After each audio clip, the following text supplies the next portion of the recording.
Good morning. কেমন আছো তোমরা সকলে? আশা করি ভালো আছো, সুস্থ আছো। আমিও ভালো আছি।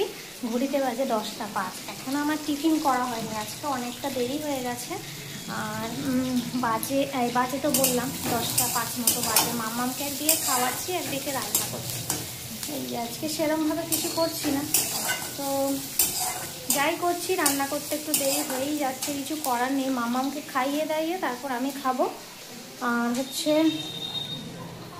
কি বলতে গেলাম, ভুলে গেছি। মনটা আজকে খুব একটা ভালো নেই, এই কারণেই তোমাদের দাদার মাঝে শরীরটা খারাপ ছিল। ডাক্তার দেখিয়েছিল, ডাক্তার সুগারের রিপোর্ট করতে বলেছিল। তো সুগারের রিপোর্টটা খুব খারাপই এসছে বলতে গেলে, প্রচুর পরিমাণে সুগার চলে এসছে। 300 কত জনে এসছে, বেশ রিপোর্টটা হাতে পাইনি কিন্তু খবর পেলাম। তো রিপোর্টটা এলে তোমাদের সাথে শেয়ার করবো।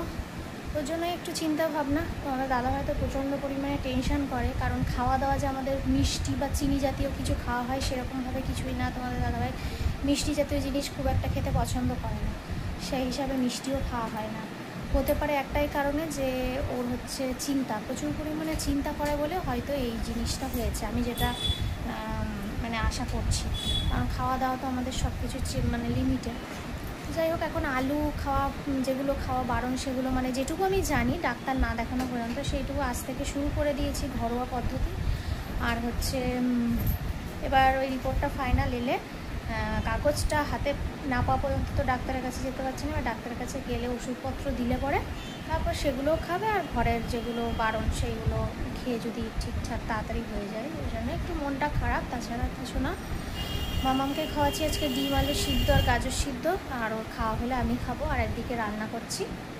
ঘরের প্রচুর কাজ আজকে পড়ে রয়েছে, মানে ঘরে শুধু বিছানাটা গুছিয়েছি আর কিছুতেই হাত দিতে পারিনি, কারণ রান্নার ওদিকে চলে গেছি। মেন কথা হচ্ছে ঘুম থেকে উঠতে একটু লেট হয়ে গেছে আজকে, মোটামুটি প্রায় 7:45 মতো হয়েছে, ওই জন্য এদিকটা লেট হয়ে গেল।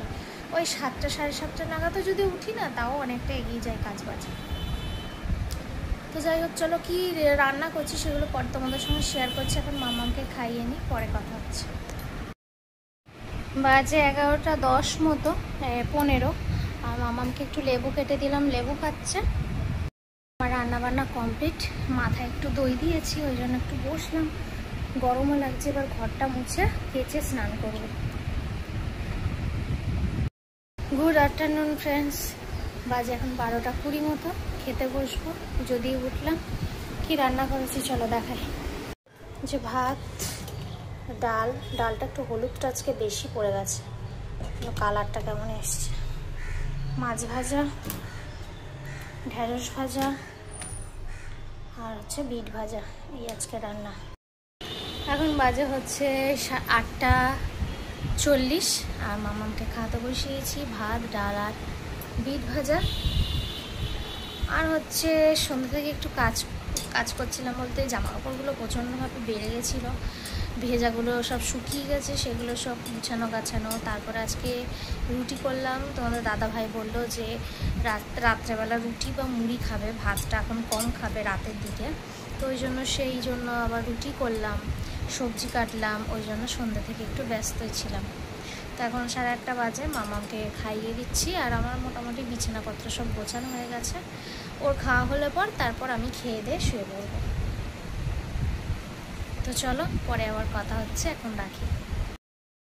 মামামকে খাওয়ানো দাওয়ানো হলো, বিছানাপত্র কমপ্লিট হয়ে গেছে গোছানো।